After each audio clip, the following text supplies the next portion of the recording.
इनके मुताबिक गए 2014 के पहले कोई भी अच्छा काम देश में नहीं हुआ और कुछ महानुभावों के मुताबिक देश आजाद ही 2014 में हुआ। इनकी लाखों नॉन बायोलॉजिकल कोशिश के बावजूद दुनिया इस देश को नेहरू गांधी का देश ही मानेगी। ये दुनिया की किसी भी कोने में जब जाते हैं तो इनको गांधी जी के प्रतिमा के सामने ही नतमस्तक होना पड़ता है। सत्ता की लालच में ना फैलाओ समाज में ध्रुवीकरण का रोग, आपकी हस्ती मिटा देंगे हम भारत के लोग। वित्त मंत्री से हम क्या उम्मीद करें जो प्याज के बढ़ते दाम के सवाल पर कहती है कि दाम बढ़ते हो तो बढ़ने दो, मैं प्याज नहीं खाती।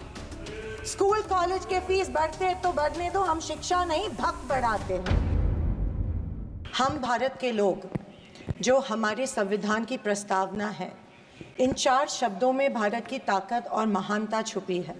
न कोई जात, न धर्म, न भाषा, न पहराव, सिर्फ हम भारत के लोग। इसी में ही हमारी पहचान है और इसी में हमारी गरिमा बसी हुई है। पर पिछले कुछ सालों में इस पहचान को, इसी ताकत को धर्म की राजनीति से कमज़ोर बनाया गया है। आज 2024 के बजट पर बात करने के लिए आपने मुझे मौका दिया। मैं थोड़ा आपको इतिहास में ले जाना चाहती हूँ। हम सब जानते हैं और पूरा विश्व ये मानता है कि कुछ शतकों पहले भारत सोने की चिड़िया थी। उस समय जीडीपी और इस प्रकार की चीज़ें नहीं थी, पर भारत इकोनॉमिकली और कल्चरली विश्व की एक महाशक्ति थी। और हम ये भी जानते हैं कि भारत में शूरवीरों की कोई कमी नहीं थी। बावजूद इसके मुट्ठी भर हमलावरों ने हमें कई बार लूटा और न सिर्फ लूटा, हमें सैकड़ों साल गुलाम बनाए रखा। ऐसे क्यों हुआ? पहले मुगल, फिर अंग्रेज ने भारत पर राज किया। ये वो कर पाए क्योंकि सोना, चांदी, हीरे जवाहरात, पैसे की कोई कमी नहीं थी। लेकिन कमी सिर्फ एक बात की थी और वो थी सामाजिक एकता की। धन, दौलत, ताकत कुछ मुट्ठी भर राजाओं और समाज के ठेकेदारों के पास थी। 90% समाज प्रताड़ित था और मैं ये कहूँगी कि जानबूझकर इन्हीं समाज के ठेकेदारों के द्वारा देश गरीब रखा गया था। आज हमारा देश दुनिया की 5वीं लार्जेस्ट इकोनॉमी है और मुझे ये उम्मीद ही नहीं बल्कि पूरा विश्वास है कि हम जल्द ही दुनिया की पहले नंबर की इकोनॉमी बनेंगे, क्योंकि इसके प्रगति की मजबूत नींव स्वतंत्रता के बाद के सरकार ने रखी थी। पर इसी के साथ आज हम सामाजिक तौर पर जात, पात, धर्म की शाखाओं में बिखरते जा रहे हैं, कमज़ोर होते जा रहे हैं। फाइनेंशियल इनइक्वालिटीज़ बढ़ती जा रही है। पैसा और सत्ता कुछ चंद ठेकेदारों के पास संचित हो रहा है, या मैं ये कहूँगी कि सत्ता की लालसा में ऐसा करवाया जानबूझ के जा रहा है। मेरी ये सब बातें कहने का तात्पर्य यही है कि समाज की प्रगति सिर्फ मजबूत इकोनॉमी से ही नहीं, समाज की एकता में है और हमें इतिहास में हुई गलतियों को दोहराने से बचना चाहिए। बीजेपी पिछले 1 दशक से सत्ता में है, पर इनके मुताबिक आज भी हिंदू खतरे में है। क्या ये हकीकत है या फिर बीजेपी हिंदुओं को इस डर में रखकर अपनी राजनीति चमका रही है? आप बताएं, जो संस्कृति हजारों साल गुलामी के जंजीर में जकड़ी पड़ी है, रहने के बावजूद जिंदा है, जिंदा ही नहीं सारे विश्व में अपना डंका बजा रही है, वो खतरे में कैसे आ सकती है? पर फिर सोचने पर मुझे महसूस होता है कि बीजेपी और उनकी नीतियां की वजह से हिंदू खतरे में है। एक नदी के बहाव की तरह बहती चली आ रही हमारी हिंदू संस्कृति है। सामने आने वाले हर कट्टरता के पहाड़ों को काटते हुए, हर पत्थर के सेंध लगाते हुए वो बह रही है। उसके बहाव को ना कोई तलवार काट सकती है, ना ही कोई पहाड़ रोक सकता है। पर आज दुर्भाग्यवश उसी नदी के बहाव रोककर कट्टरता में ढालने की कोशिश की जा रही है और मैं समझती हूँ कि यही भारतीय संस्कृति के पतन का कारण बन सकता है।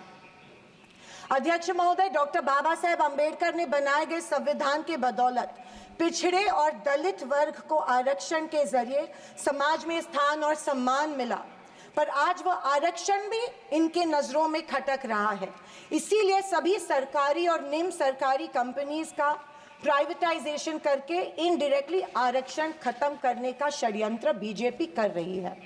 स्पीकर सर, इनके मुताबिक गए 2014 के पहले कोई भी अच्छा काम देश में नहीं हुआ और कुछ महानुभावों के मुताबिक देश आज़ाद ही 2014 में हुआ। खैर, आप कितनी भी कोशिश कीजिए, लेकिन इस सच्चाई को नहीं झटला सकते कि आज जो भारत चांद पर पहुंचा उसकी नींव इसरो के रूप में पंडित नेहरू जी ने रखी थी। 2014 से बीजेपी अपने झूठे प्रोपेगेंडा से कांग्रेस की लेगेसी को मिटाने की पुरजोर कोशिश कर रही है, पर इनकी लाखों नॉन बायोलॉजिकल कोशिश के बावजूद दुनिया इस देश को नेहरू गांधी का देश ही मानेगी। ये दुनिया की किसी भी कोने में जब जाते हैं तो इनको गांधी जी के प्रतिमा के सामने ही नतमस्तक होना पड़ता है। ऐसी सरकार और ऐसे वित्त मंत्री से हम क्या उम्मीद करें जो प्याज के बढ़ते दाम के सवाल पर कहती है कि दाम बढ़ते हो तो बढ़ने दो, मैं प्याज नहीं खाती। स्कूल कॉलेज के फीस बढ़ते तो बढ़ने दो, हम शिक्षा नहीं भक्त बढ़ाते हैं। पर फिर भी जनता की प्रतिनिधि होने के नाते मेरा दायित्व है कि मैं लोगों के प्रश्न इस सदन में समक्ष पेश करूं। अंत में मैं यही कहना चाहती हूं कि बीजेपी विपक्ष की अवहेलना कर रही है कि हमें इतनी सीट्स मिली, जनता ने अस्वीकार किया, पर आपके 400 पार का क्या हुआ? पर मैं उनसे कहना चाहूंगी कि हम स्वीकार करते हैं कि सरकार बनाने के लिए पर्याप्त सीट्स नहीं जीत पाए। हाँ, हम हमारी बातें जनता को बेहतर तरीके से शायद नहीं समझा पाए, लेकिन ये भी कहना चाहूंगी कि हार गए तो क्या हुआ, झोला उठा के चल नहीं देंगे, यही डटे रहेंगे। एक मजबूत विपक्ष के रूप में भारत की जनता की आवाज बुलंद करते रहेंगे, सिर्फ और सिर्फ इस देश के लिए और इस देश के जनता के लिए। और आखिरी कुछ शब्द कह के मैं समाप्त करना चाहूंगी कि सत्ता की लालच में न फैलाओ समाज में ध्रुवीकरण का रोग। सत्ता की लालच में न फैलाओ समाज में ध्रुवीकरण का रोग, आपकी हस्ती मिटा देंगे हम भारत के लोग। जय हिंद, धन्यवाद, जय महाराष्ट्र।